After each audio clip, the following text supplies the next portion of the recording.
Welcome to the Unitarian Universalist Fellowship of Columbus, Georgia. I'm Bill Harlan. I'll be your volunteer service leader this morning. Can you hear me okay now, Bill? Yeah. Now we'll do another sound check. Is that any better, Bill? It's kind of like this. How about from this side? Can you hear me? Okay, great. We are gathered here to remember and honor Ed Wilson, a husband, a father, a grandfather, a great-grandfather, a friend, a colleague, a journalist, a songwriter, a minister, and a man with a voice made for radio. And he's not a bad singer either. On behalf of Sydney Wilson, his wife, and the entire Wilson family, and also our entire fellowship, we want to welcome all of you today. We traditionally begin our services by lighting the chalice. But before I do that today, I want to add some context to this memorial. Ed Wilson passed away on January 28th. I believe it was a Tuesday, at the age of 94. And I know that this hit our fellowship member and friend, Ed McMichael, pretty hard. And 3 days later, Dick McMichael passed away within 3 days of each other. And when that happened, I couldn't help but think that John Adams and Thomas Jefferson, lifelong correspondents, also passed away close to each other. In fact, on the same day, July 4th, 1826. And I can hear Dick McMichael now saying, "Come on, Bill, don't overstep." A little ridiculous. And since I'm nothing like Thomas Jefferson, and Ed would chime in and say, "Well, I'm certainly not John Adams." However, these two men, if our small fellowship were to build its own Mount Rushmore, they would definitely be on it. So both of them are in our minds. Dick McMichael's service will be 1 week from today at 1 p.m. So the chalice.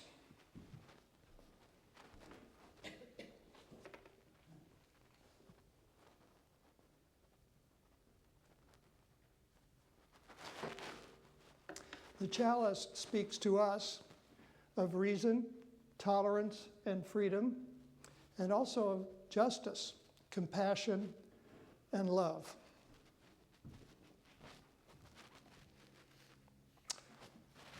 Speaking to our visitors, welcome to our unusual fellowship that's part of an unusual religion.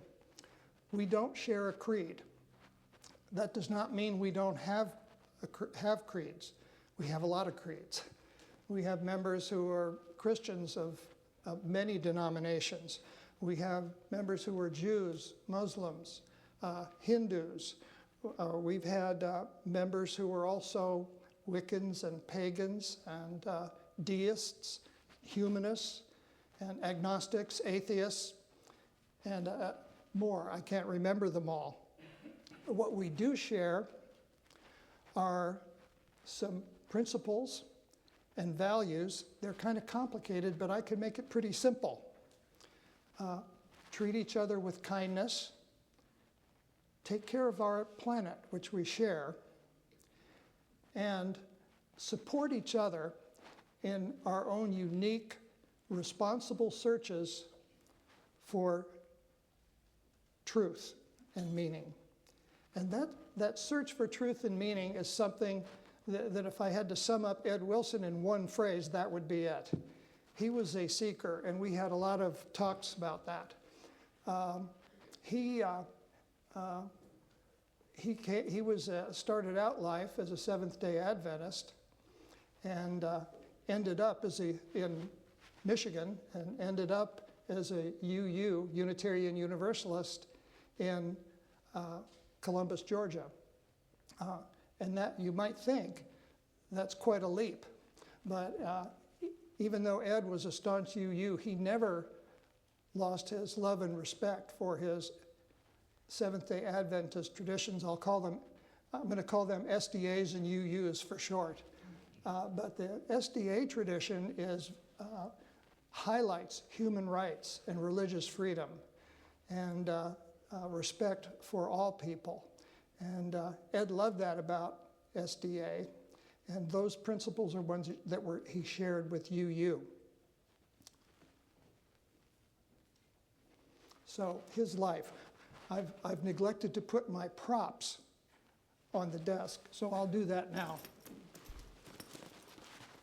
We can cut this part out in post-production. I want to start with a reading from one of maybe Ed's favorite book, and he liked it so much, about 7 years ago, he gave me a copy. And this book is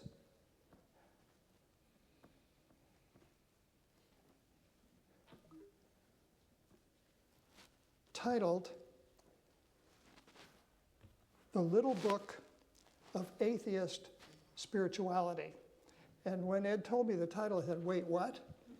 And Ed, by the way, did not, in my conversations with him, did not identify as an atheist at all. But he said he found inspiration in this book. And I think he and I were very close in our theology. And I've found inspiration too. It's getting pretty dog-eared. So I want to read some very short passages from this book. We are finite beings who open onto infinity. We are ephemeral beings who open onto eternity. We are relative beings who open onto the absolute. This openness is the spirit itself. Metaphysics mean thinking about these things. Spirituality means experiencing them, exercising them, living them. Spirituality is nothing more nor less than what the scriptures call living in the Spirit, living in truth. What adventure could be more decisive, more precious, or more demanding? For Ed, part of that practice was music and singing. It was a joyful spiritual practice, and he loved old-time hymns, which also are part of the UU tradition.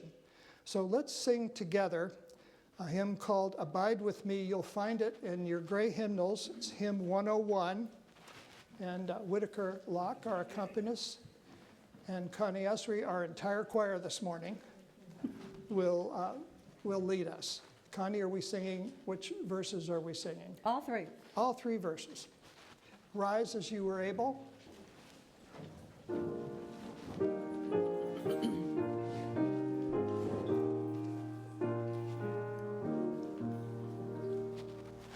Abide with me, fast falls the eventide.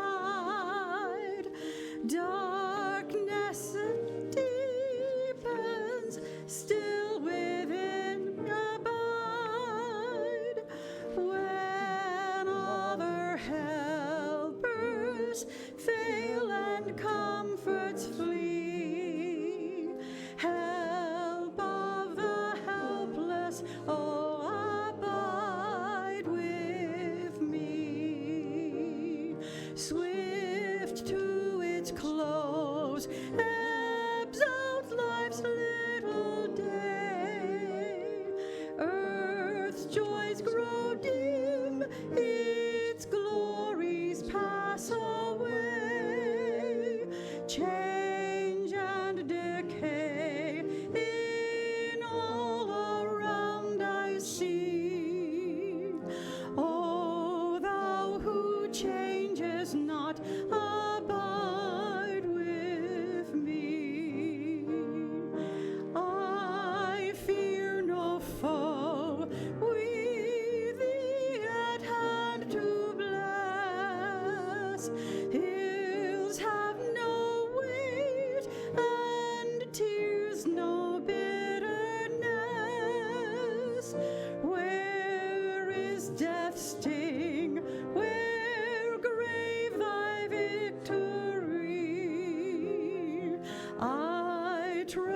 triumph still, if thou be abide with me.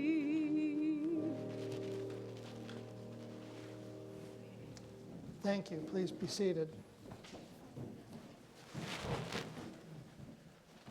Ed Wilson was born in Grand Rapids, Michigan in 1931 to Lloyd and, is it Eva? Iva, Lloyd and Iva Wilson, his parents. He grew up in Berrien Springs, Michigan, which I've learned from Ed that it was a pretty interesting place. It was a small town in Michigan that was quite a center for abolitionists pre-Civil War.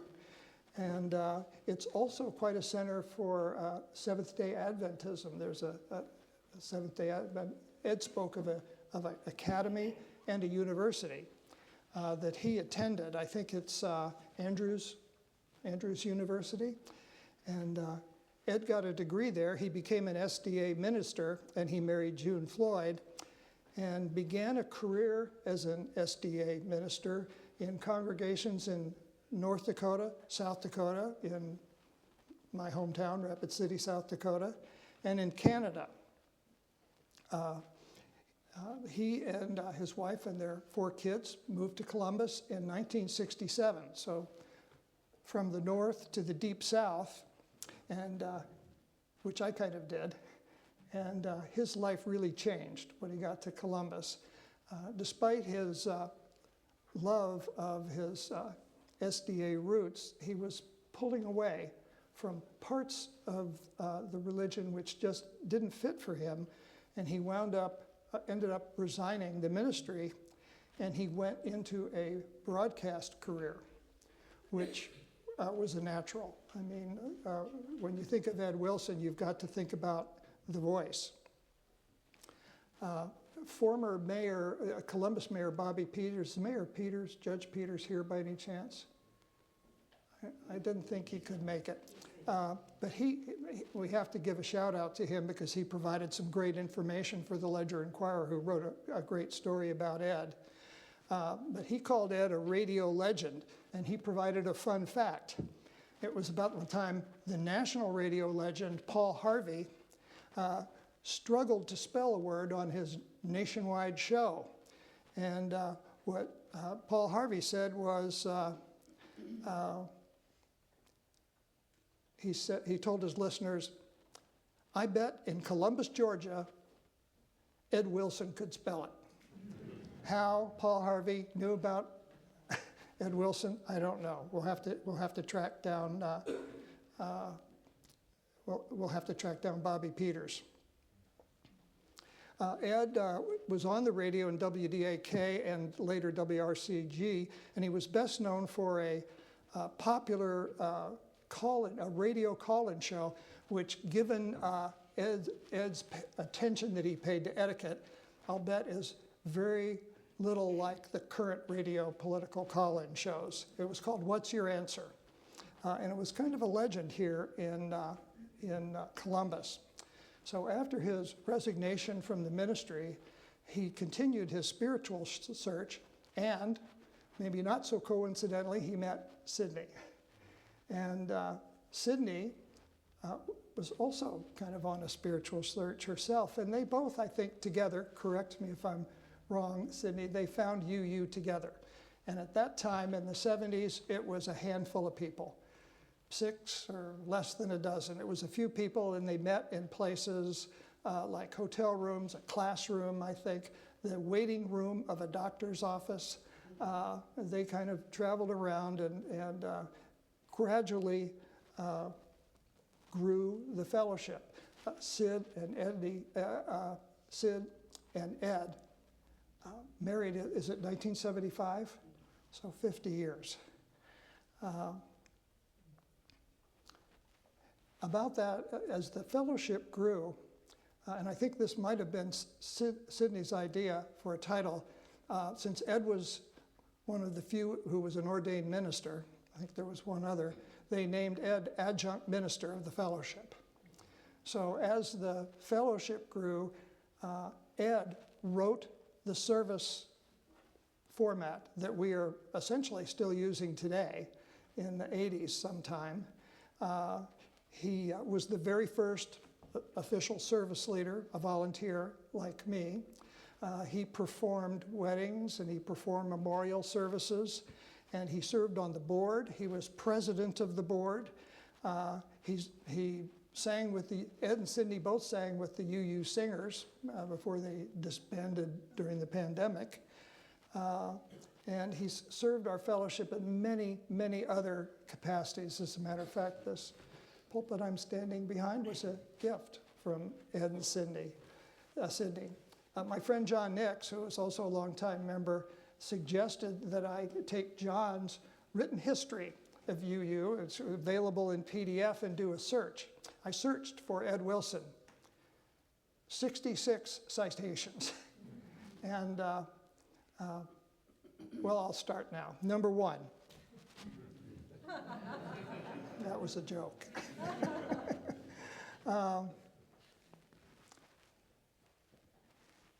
Back to Ed's career. Well, I should mention too that, you know, if you really do a deep dive into John's history, you'll find that a lot of the mentions of Ed Wilson are connected to Sidney Wilson.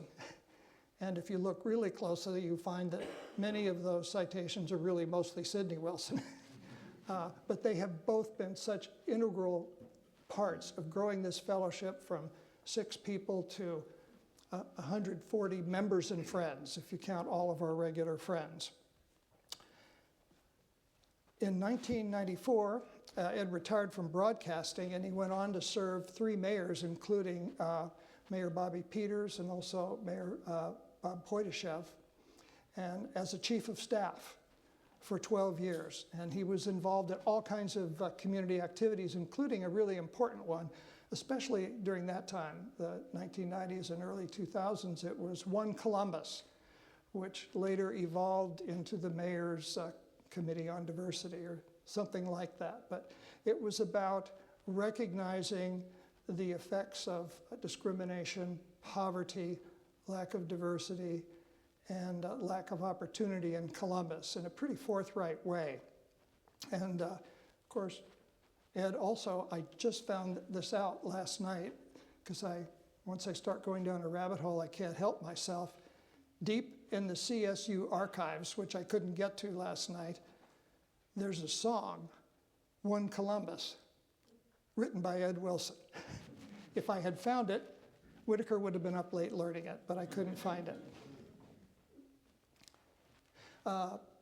We have spawned one official UU ordained minister in this fellowship, Reverend Norm Horofker, now a UU minister in Halifax, Nova Scotia. And he was unable to be here today, but he added an Ed Wilson interesting fact.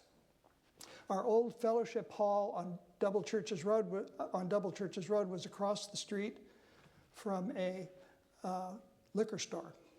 And the liquor store very kindly allowed us to use their parking lot. And someone in the board brought up a pretty radical idea.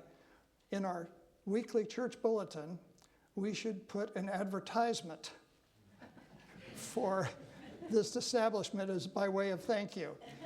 Ed was the president, so if anybody complained, the buck stops with Ed on that one. So welcome to the Unitarian Universalist Fellowship of Columbus, brought to you by Lee's Package Store.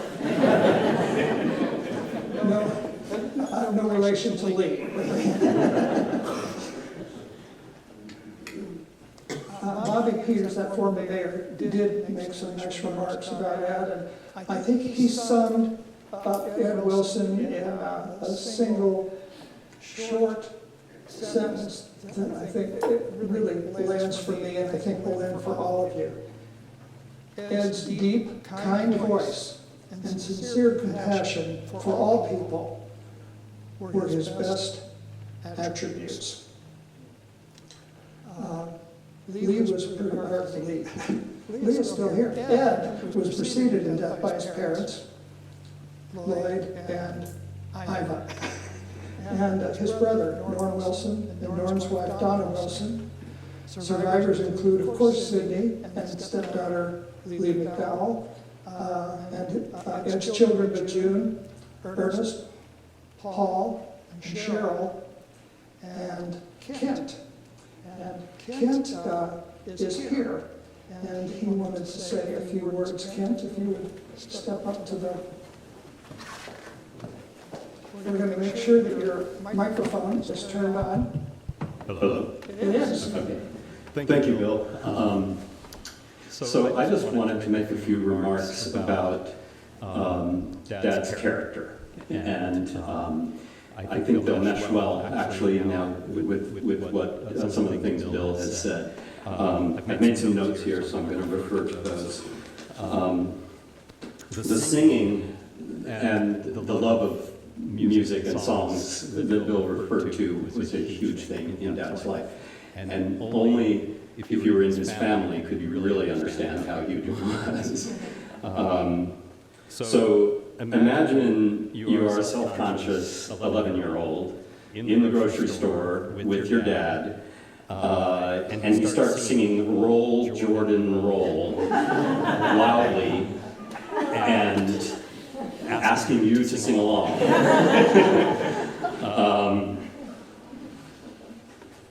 Now imagine you're in a nursing home at your 94-year-old dad's bedside, hoping for some profound words of wisdom that you can treasure after he passes, something to hold on to after he's gone. And so that's where I was 3 weeks ago with my dad. And what he revealed to me is what he had revealed to all of us throughout his life, which was his true character. His words were measured and slow, and he focused on what a nice place this was. How he felt cozy and warm, despite the cold outside, and what good people the caregivers were. At one point, with a smirk and a sparkle in his eye, he sang, without any warning. Sometimes I feel like a motherless child in its entirety. We also sang How Great Thou Art, and he knew all the words. I just kind of stammered along. I knew the main line, you know. Then I recorded him making some final audio and video messages for some family members who couldn't be there. And incidentally, he also recorded a video for the fellowship. It's not something we're going to show, but I'll probably transcribe it and send it to someone here because he expressed how much he loves this fellowship and how important he thinks it is for the community.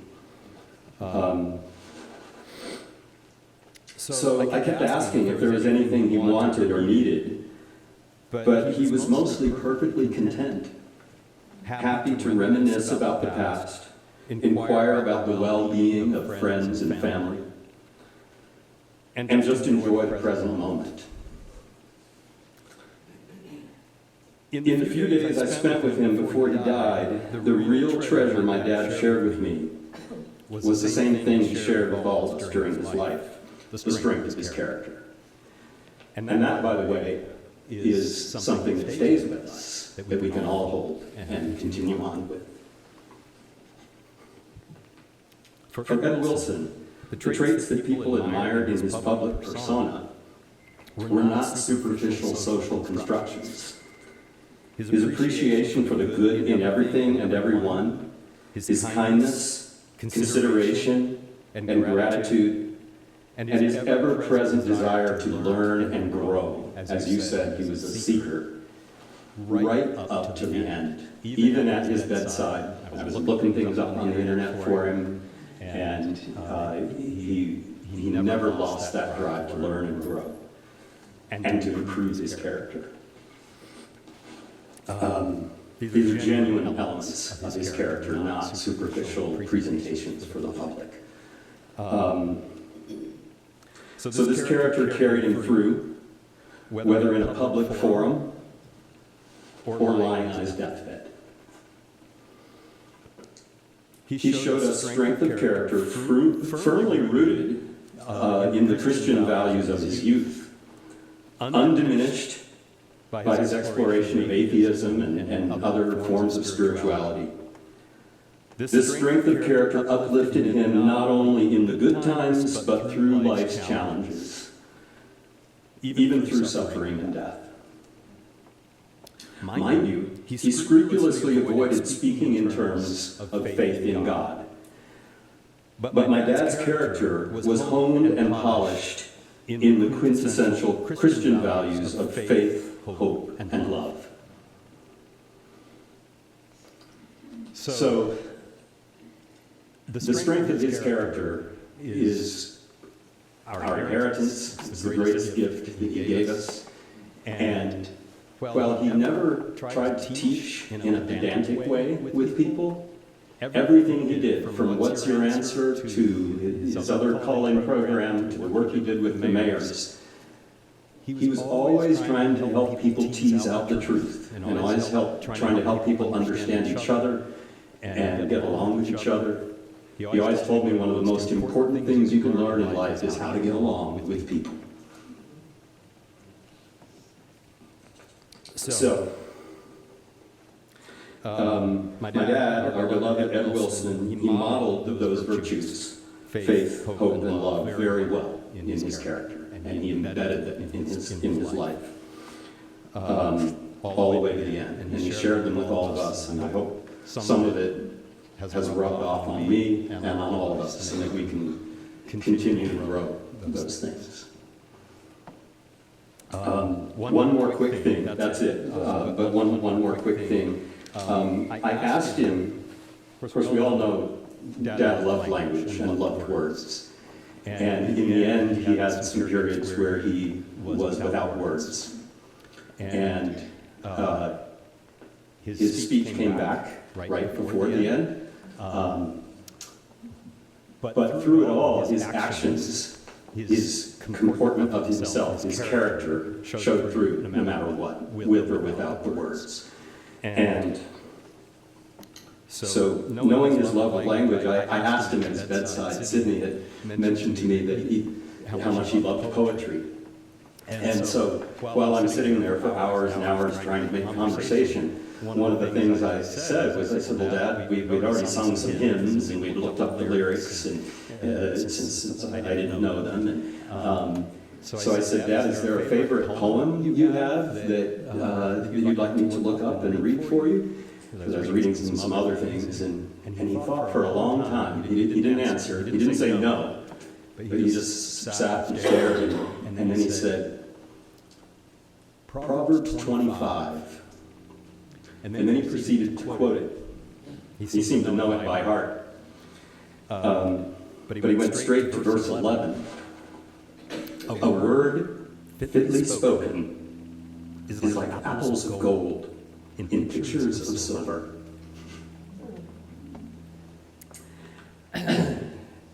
And so I thought that summed up his approach to language pretty well.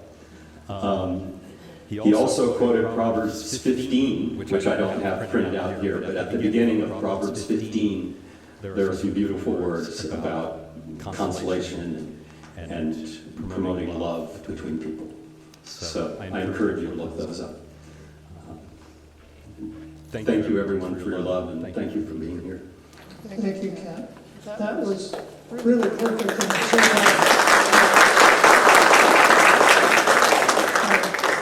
everything he said aligns so closely with the Ed that we knew. And really, the part about singing in the grocery store aligns perfectly with our next item in our service. Connie Ussery will talk about this. I got to sing in the choir with Ed, and if you sang with Ed, in a choir, and the choir practice was over, you didn't stop. We're walking around, and you kept singing as we walked out the door. But he loved to sing these old hymns like you're talking about. We sang Old Rugged Cross when we, I don't know, sometimes doing a project somewhere. And so he would start it up, and I would harmonize if I could. And if I messed up, you didn't care. We were just having fun. And it was part of the bonding that this whole fellowship shares when we sing songs together, and Ed was such a big part of that, as well as offering the sermons that he did so beautifully. So, to me, and I think for a lot of us, those old hymns were the foundation of our traditions, of the things that made us who we are. And Ed reminded me of that now and then. You know, whatever happened with us in the past, it all contributed to what we are today, and we can be grateful for that. If nothing else, it's part of what we are today. And this is one of the songs that Ed and I sang together. I think this was one that I started singing, and he joined me, because it's kind of an old Southern country sort of song, so it might not sound exactly like it belongs, but Ed loved it, and I hope you enjoy it.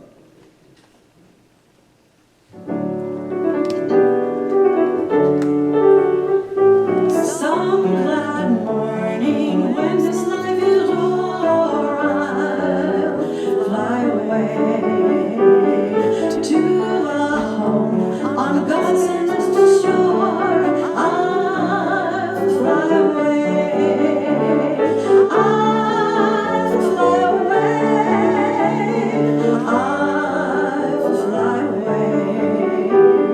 When I die, hallelujah, by and by, I'll fly away.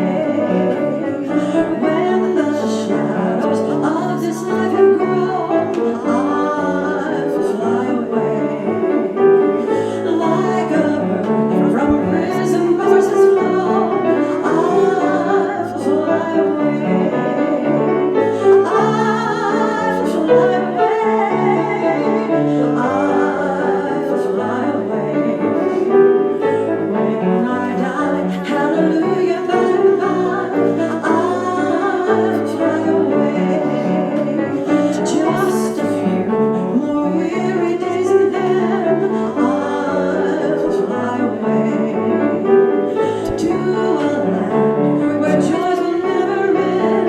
I'll fly away.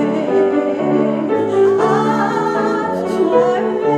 Oh, glory, I'll fly away.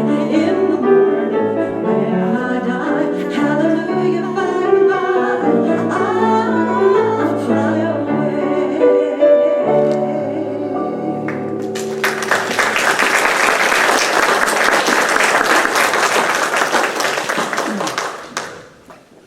Continuing with Kent's theme, I want to talk about Ed's last project, which he did not complete. Sydney told me about this. His last project in life was to memorize a poem by Percy Bysshe Shelley titled To a Skylark. Ed was ambitious to the very end. This is no small task. 21 5-line stanzas in some kind of loose, goofy, varying rhythm that I couldn't begin to describe. But it's a poem about a man, a mortal, speaking to a skylark, about that skylark's beautiful song, that a song so beautiful that a mere mortal can't really comprehend it. I'm not going to read the entire poem. I don't think I could. But I picked out some verses that for me and for many of us, I think, will illustrate Ed's effort throughout his life to link the finite with the eternal. Again, speaking to that skylark. Waking or asleep, thou of death must deem things more true and deep than we mortals dream. Oh, how could thy notes flow in such a crystal stream? Better than all measures of delightful sound, better than all treasures that in books are found, thy skill to poet were. thou scorner of the ground. Teach me half the gladness that thy brain must know, such harmonious madness from my lips would flow. The world should listen then. I am listening now. And speaking of harmonious madness, we will end with a piece of writing from Ed Wilson himself. It's his Celebration of Life toast. You'll find it on the inside of your program.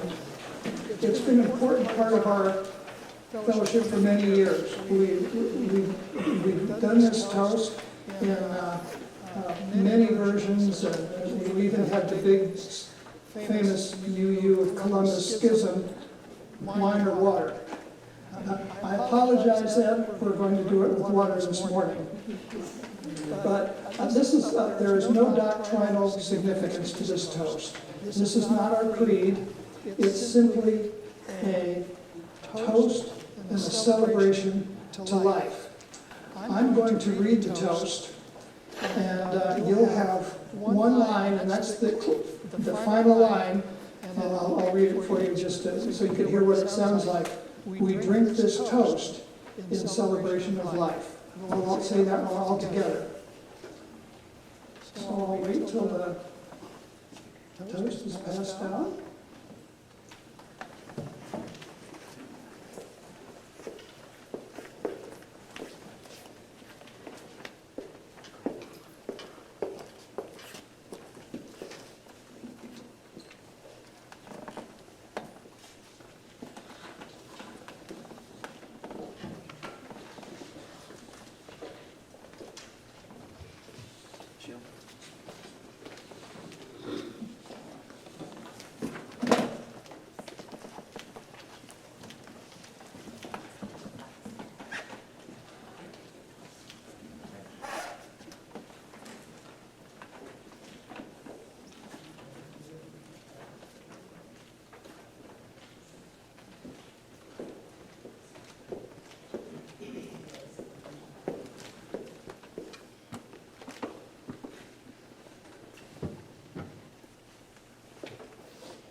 Ready? Here's our cups. We celebrate life with its beauty and its pain. We lift these cups in tribute to the achievements of human minds and hands, and in sensitivity to the frustrations of misfortune and heartache. Not fixing blame or credit for the outcome of chance, sensing the risk, savoring the joy, sharing it all, knowing of the certainty of death and remembering the value of each moment. We drink our toast of celebration to this time, to the future, to each other, to the throbbing of the earth and sea and sky with life. Together, we drink this toast in celebration of life.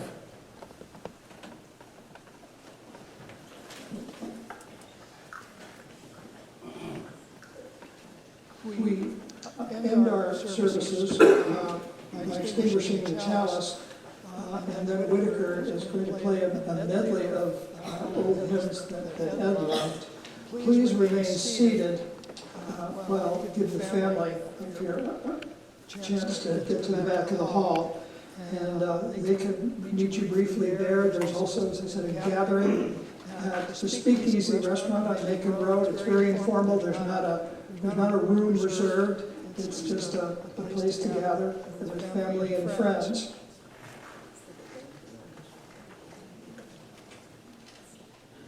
Whitaker, would you do the extinguishing of the chalice? Because I'm going to read something before I'll signal when you should extinguish it. These are words that yesterday Reverend Norm Haracher from Halifax texted me as part of what he wanted to say about Ed, and they're perfect to extinguish our chalice with. We extinguish the chalice today remembering that in Judaism, one of the traditional responses when someone dies is, may their memory be a blessing. It is a reminder that remembrance is not a passive act. Our memories of those who have gone before us should inspire us to live their goodness in the world. May Ed's memory do that for each of us.